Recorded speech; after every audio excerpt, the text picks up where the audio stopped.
What is going on, guys? It has been from Warhammer Fantasy. Round 4, Buckeye battles, and a brief summary of round 5. So, in round 3, as you know, I played dwarves. In round 4, I'm playing infernal dwarves. I don't understand why, but for some reason I played VC twice in the first day. Then I played dwarves. Then I'm playing dwarves again. So I'm getting a hell of a lot of variety here. Of 100 players, I don't play a single elf. I don't play a single beastman. I don't play a single.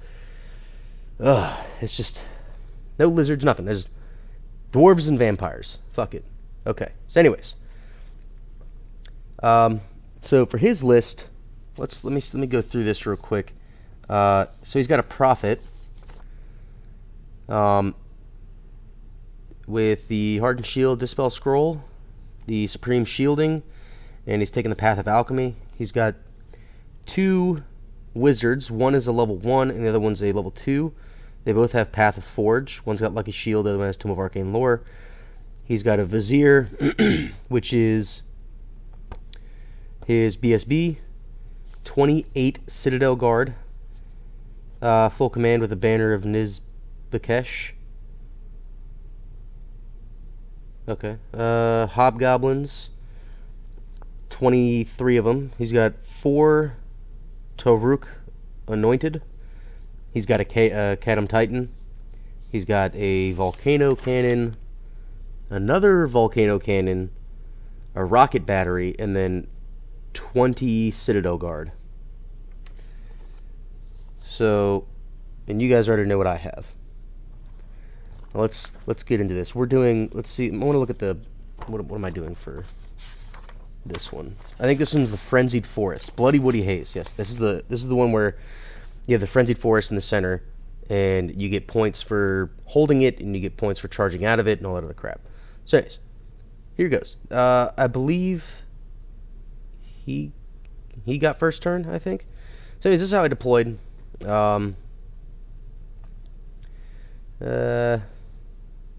Yeah, so I mean, set up like that.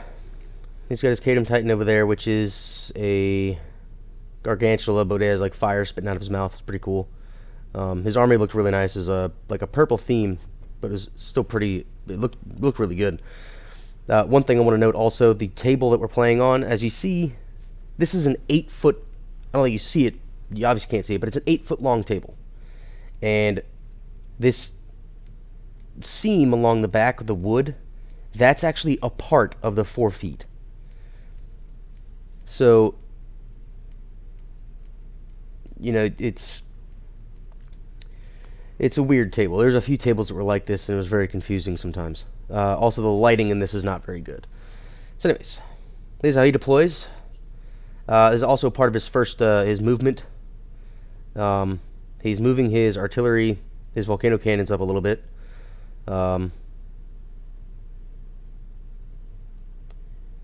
And one other thing, I don't think we moved the Frenzy Forest to the center of the table. I'm not sure. But he's like right up on it in the first he's like only about an inch and a half away. Anyways, he's moving up as you see. This guy comes all the way up.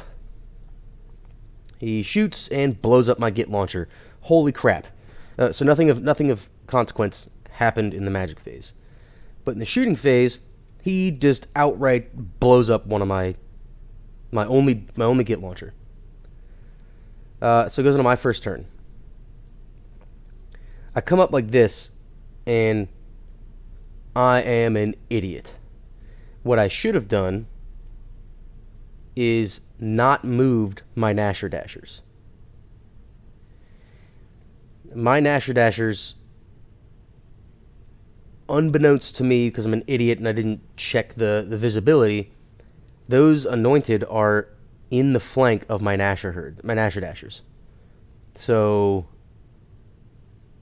yeah. You'll see how that goes in his turn.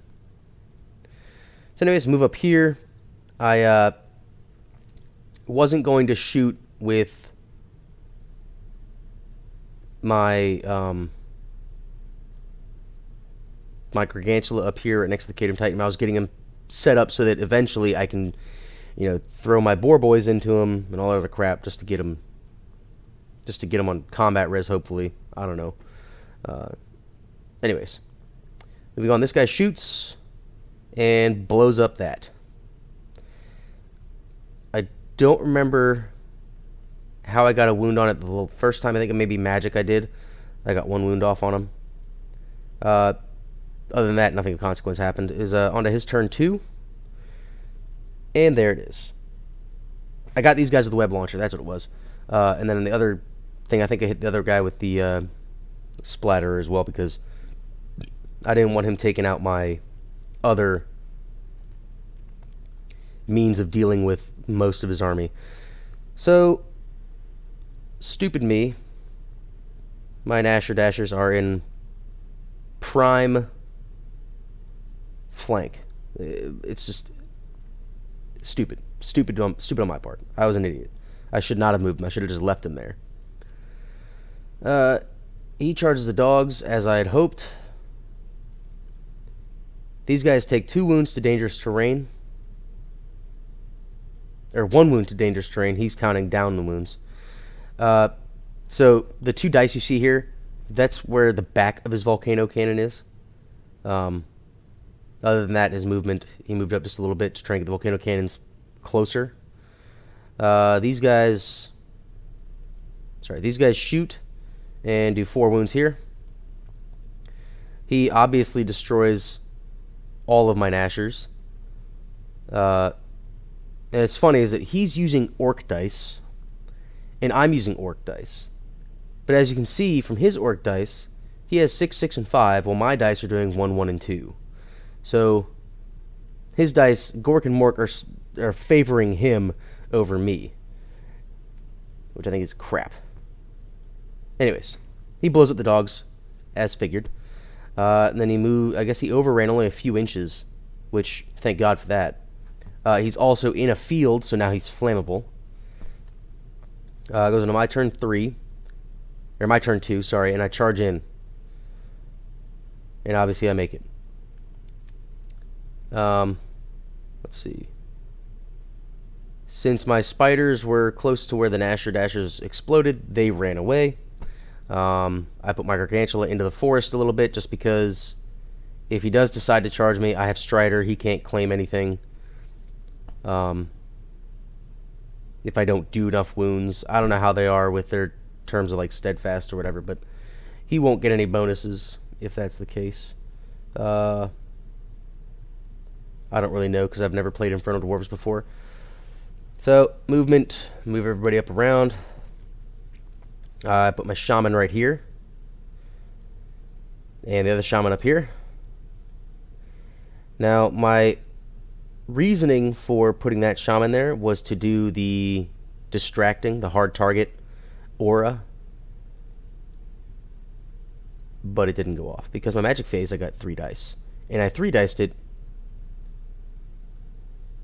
Oh no, I 2-diced it, and then I 1-diced something else, and I got the special there, the attribute on the Gargantula. It was just really weird. He only does 2 wounds to my boars.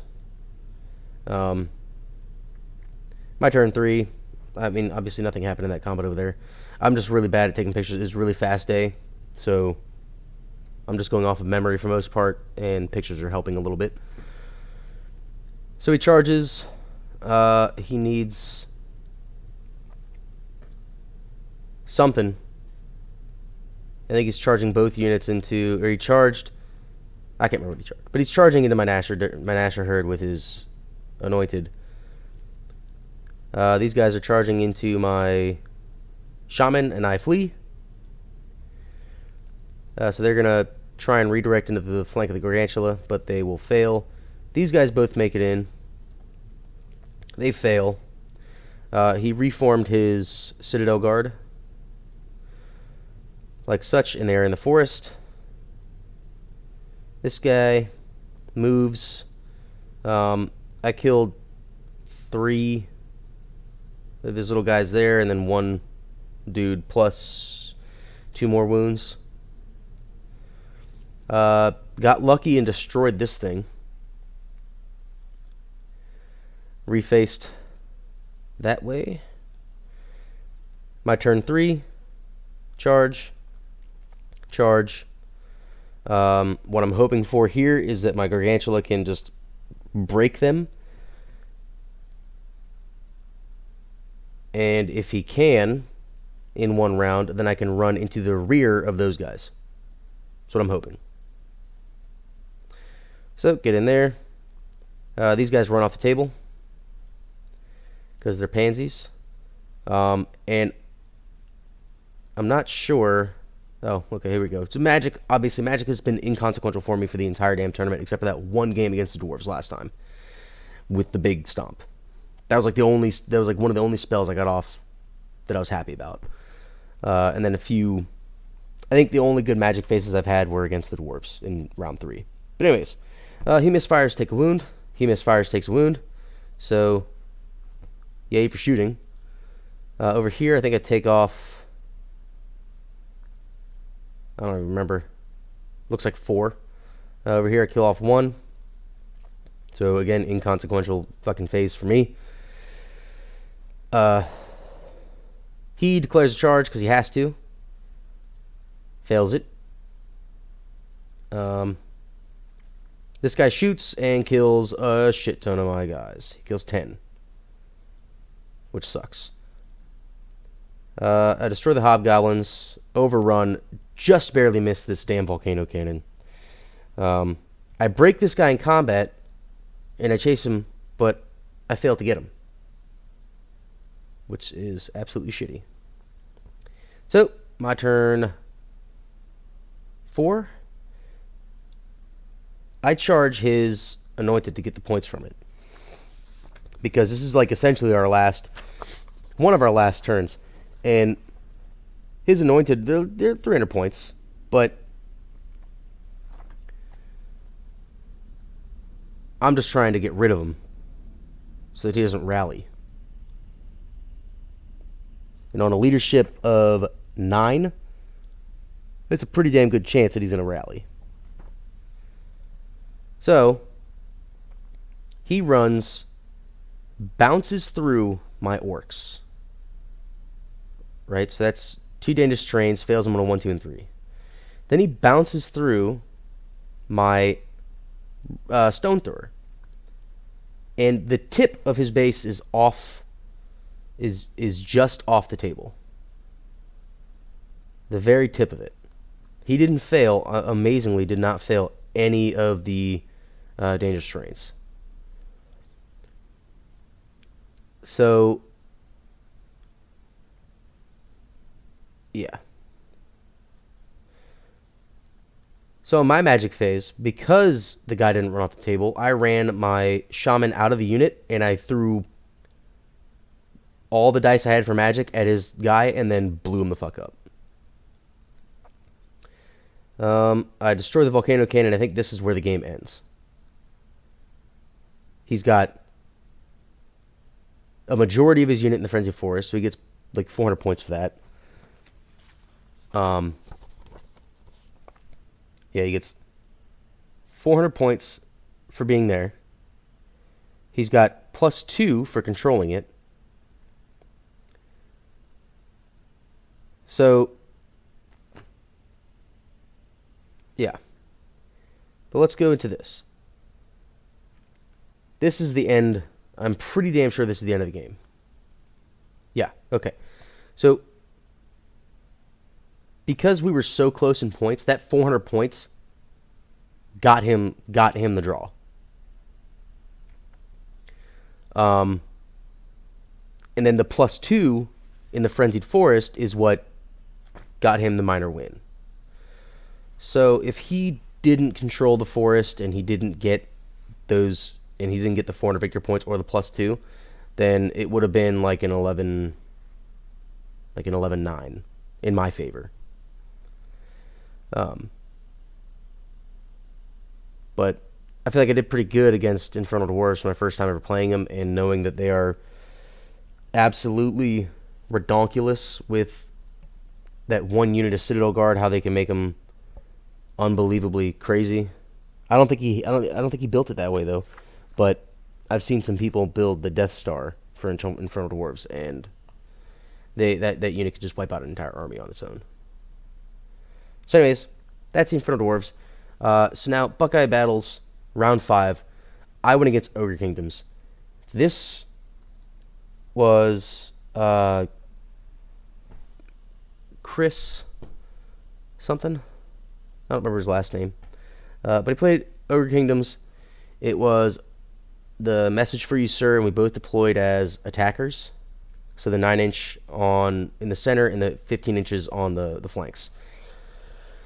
On my side of the board, I had a giant hill, which I think it was just the fact that I was drained, and having had to play Infernal Dwarves. I mean, so I was playing one of the guys who was in line for best in race. So I'm going to apologize to James Silva because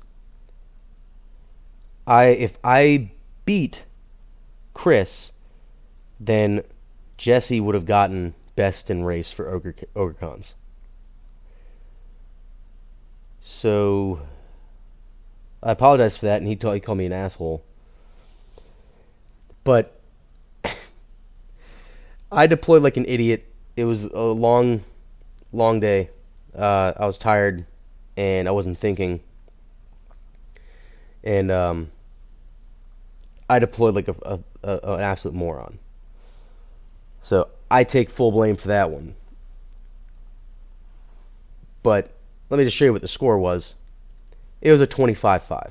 So I got my ass handed to me. In the first